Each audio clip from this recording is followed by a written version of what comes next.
Hello food lovers, I'm Adnana and I'm glad you are here to find how to make a delicious and creamy caramel sauce at home. In a saucepan, heat 60 ml water with 200 grams granulated sugar over medium heat. Using a spatula, stir constantly until the sugar has dissolved and the mixture starts to bubble. Stop stirring and let the mixture boil until it turns an amber color, approximately 8 to 10 minutes. Do you see? This is the perfect color a caramel sauce should have.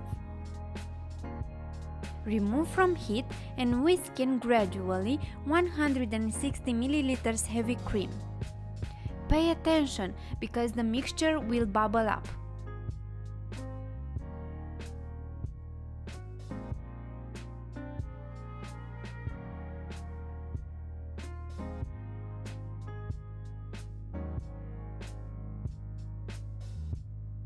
The last step is to mix in 45 grams unsalted butter.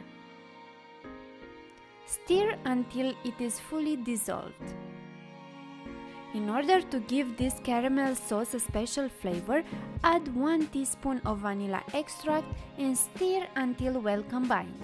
Pour the caramel sauce into a glass jar and allow to cool completely and store it in the refrigerator. The caramel sauce will thicken up once it's cooled and refrigerated. Hope you enjoyed this recipe and give it a try. And if you did, don't forget to give a like and leave a comment. If you want to see more secrets in the oven recipes, don't forget to subscribe to my channel. See you next time!